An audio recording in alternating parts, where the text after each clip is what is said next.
concern about Ryan Hunter-Reay's power supply or something amiss. So we'll keep an eye on that 28 DHL car. Marty, what are you hearing on Ryan Hunter-Reay in the AutoNation ride? On the restart before this one, Kevin, Ryan Hunter-Reay said the car went completely powerless, dead in the waters. Colton Herta makes a move on his teammate Ryan Hunter-Reay. Another pass. That moves Herta up to fourth now. Hunter-Reay, they were told that if there's a plug issue on the 28 car, he said, you've got to be kidding me, having one of his best runs of the year, a potential engine problem for the 28. Colton's got that move down in that really narrow zone. He just stuffs it in there and hopes the other guy doesn't turn in. Super brave move.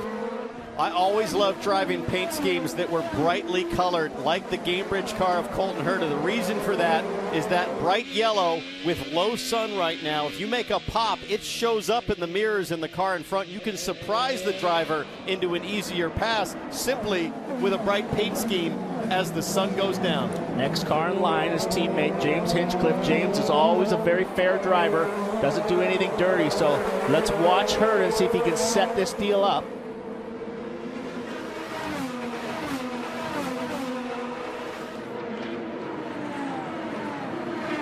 That's Hinchcliffe right in front of Herta. Herta looks to the inside, not that time. Thought he might try to surprise Hinch there. Meanwhile, Ed Jones and Alex Palou battling out. Ed Jones having a terrific run in that Sealmaster car. His best finish to date this season, 9th at Detroit. So Ed Jones coming from way deep in the field. He's the biggest mover since the start, up 18 positions. By the way, we have now evened green flag laps to yellow flag Here laps, and Herta. Herta's got the run. Here he comes, no problem down the bridge straightaway. Just like on Hunter-Reay, it is smooth sailing. And now Herta up to third. Scott Dixon and Marcus Ericsson, the only two cars left, Marty. And Townsend, I have confirmed with the team, Scott Dixon good on fuel. Remember, he has not taken tires, though, since lap 32 of this race. But fuel-wise, he's good to go to the end, whether that end is lap 80 or darkness. Tell you what, Herta was 1.5 seconds quicker than these guys on that last lap. The entry speed at the end of the straightaway, Townsend, was so much faster than Scott Dixon. His car is flying right now.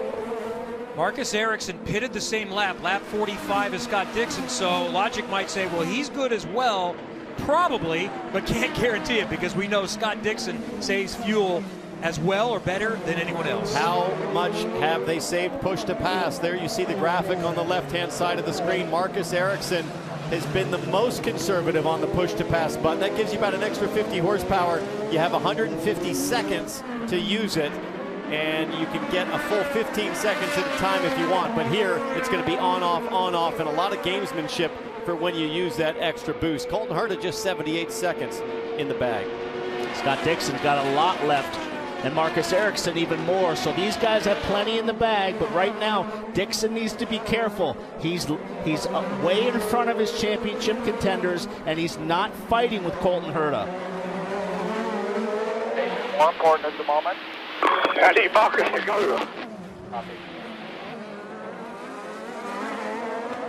That was Mike Hull talking to Scott Dixon, the strategist, asking about his teammate in front. I need him to go because, yeah, I got to clear some space because Colton Herta is breathing down my neck, and Herta's got another good run here. He's all over the back of him. Push to pass is on. Here we go. Is he close enough to dive down at turn 4, Townsend? Doesn't look like it on this lap. Got 98 seconds left.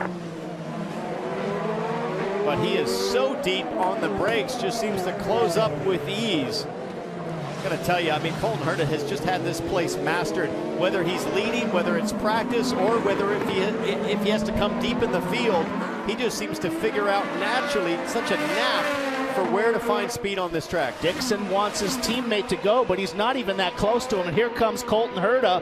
He's in the draft now. Will he pop out in the brake zone? So deep in the brakes. Here we go. What a move. Dixon locks up. Dixon must be thinking, what in the world is on that 26 car? Dixon locking up, braking earlier. Colton offline, braking deeper. And locking up Dixon, and Colton still outbraked him. Amazing. Well, to remember, he's been fast in every session.